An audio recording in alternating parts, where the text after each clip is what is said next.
ছাত্ৰ-ছাত্ৰীসকল এইটো ভিডিঅ'ত আমি আলোচনা কৰিম প্ৰিজমৰ প্ৰতিসৰণ আৰু প্ৰিজমৰ যেটো পদাৰ্থ এই পদাৰ্থটোৰ প্ৰতিসৰণাংক কিমান এটা সমবাহু প্ৰিজম মানে ইয়াৰ প্ৰতিটো এংগল 60 ডিগ্ৰী তেনেকুৱা ধৰণৰ এটা প্ৰিজম এটা বিবেচনা কৰো আৰু এই পদাৰ্থটোৰ প্ৰতিসৰণাংক মিউ বুলি ধৰা হয় ইয়াতে বিশ্বটিকোণ ডেল চতুৰ্ভুজ AQNR ত দুটা কোণ 90 ডিগ্ৰী হ'ব তাৰমানে AQN 90 ডিগ্ৰী কিয় হ'ব কাৰণ ইয়াতে এটা অভিলম্ব আছে নৰমাল আছে ঠিক একে ধৰণে ARN 90 ডিগ্ৰী হ'ব কিয়নো ইয়াতে এটা অভিলম্ব আছে এতিয়া যেহেতু এংগল A তাৰপিছত এংগল AQN এংগল QNR আৰু এংগল ARN চাৰিটা মিলি 360 ডিগ্ৰী কৰে তাৰ মাজত AQN আৰু ARN 90 হৈ 180 ডিগ্ৰী গুছি গলকে তাৰমানে বাকি দুটা মানে এংগল A আৰু এংগল QNR মানে এইটো কোণ আৰু এইটো কোণ এই দুটা মিলি 180 ডিগ্ৰী কৰিবহি এতিয়া এই তলৰ ত্ৰিভুজটো চাও ট্ৰায়াঙ্গল QNR to R1 plus R2 plus n equal to 180 degree হ'বই কাৰণ তিনটা ত্ৰিভুজৰ তিনটা কোণে মিলি 180 ডিগ্ৰী কৰে এই এক নম্বৰ আৰু দুই নম্বৰ সমীকৰণ দুটাৰ পৰা যদি আমি তুলনা কৰিবলৈ যাওঁ তেতিয়া হলে এংগল A আৰু R1 plus R2 সমান হ'বগে ইয়াৰ পৰা R1 plus R2 equals to A এটো 3 নম্বৰ সমীকৰণ দি থৈ দিলো এতিয়া মুঠ বিচ্যুতি কোণ ডেল হৈছে দুটা মুখত হোৱা বিচ্যুতিৰ যোগফল ইয়াত চাবা এটো এংগল M ৰ যেটো ডেল হৈ আছে এটো হল বিচ্যুতি কোণ হ'ব এটো কোণ আৰু এটো কোণৰ যোগফল এটা জিওমেট্ৰিৰ পৰা পাইছিলো আমি তেতিয়া হলে ইয়াতে আমি চাব পাৰিম ডেল হ'ব I1 minus R1 কিয়নো ডেল হৈছে সম্পূৰ্ণটো এই যেটো এংগল MQR এই সৰু এংগলটো এটো হৈছে সম্পূৰ্ণ এংগলটো minus R1 সম্পূৰ্ণ এংগল যেটো আছে এই সম্পূৰ্ণ এংগলটো কিন্তু I ৰ সমান এতিয়া সম্পূৰ্ণ এংগলটো -R1 লিখা আৰু I - R1 লিখা একেটাই ঠিক একে ধৰণে প্লাস এই কোণটোৰ কথা কোৱা হৈছে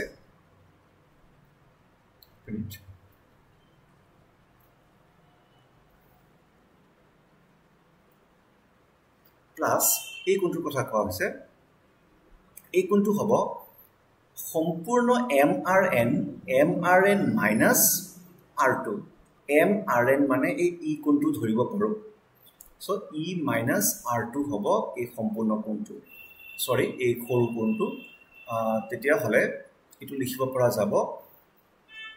বিচ্যুতি কোণ হ'ব del equals to I minus R1 plus E minus R2 এতিয়া ইয়াৰ পৰা যদি আমি R1 আৰু R2 একলগ কৰিবলৈ যাওঁ তেতিয়া হ'ব I plus E minus R1 minus R2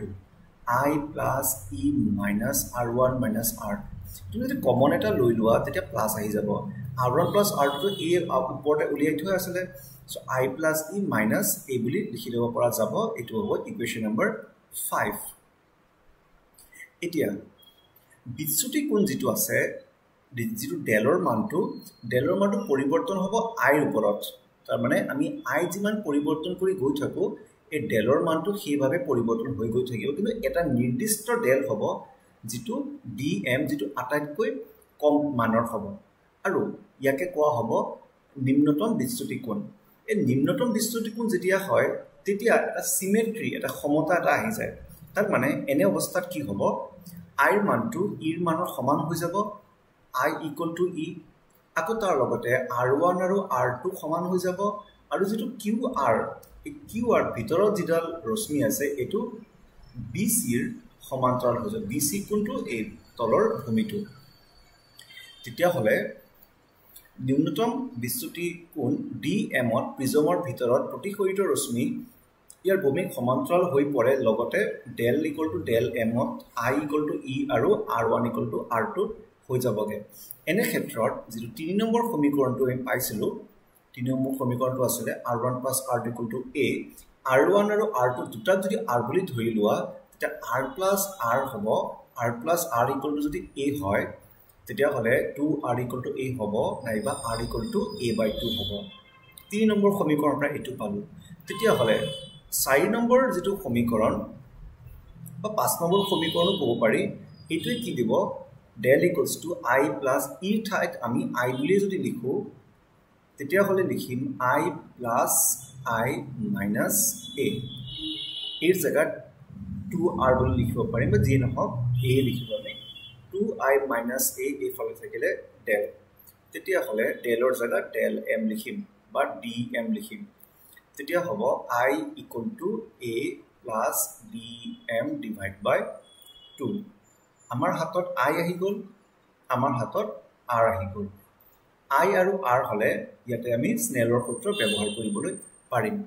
প্ৰিজমৰ পদাৰ্থৰ প্ৰতিকৰণ হল mu equal to sin I by sin r mu হ'ব sin I কি পাইছিলো অলপ আগতে I পাইছিলো a plus dm by 2 আৰু r কি পাইছিলো a by 2 so r ৰ জায়গাত a by 2 বহুৱা হল আৰু r জায়গাত a plus dm by 2 বহুৱা হল এটো বহুৱা দিয়াৰ পিছত mu পোৱা হল sin a plus dm by 2 whole divided by sin a by 2 আৰু এইটোৱে হৈছে নিম্নতম বিচ্যুতি কোণ আৰু প্ৰিজমৰ প্ৰতিসৰণকৰ সম্পৰ্কটো এটো বৰ ইম্পৰ্টেন্ট বুলি ধৰিব পৰা যায় প্ৰ্যাকটিক্যালৰ কাৰণে আৰু যেটো নিউমেৰিকেলস আহিব সেইবোৰৰ কাৰণে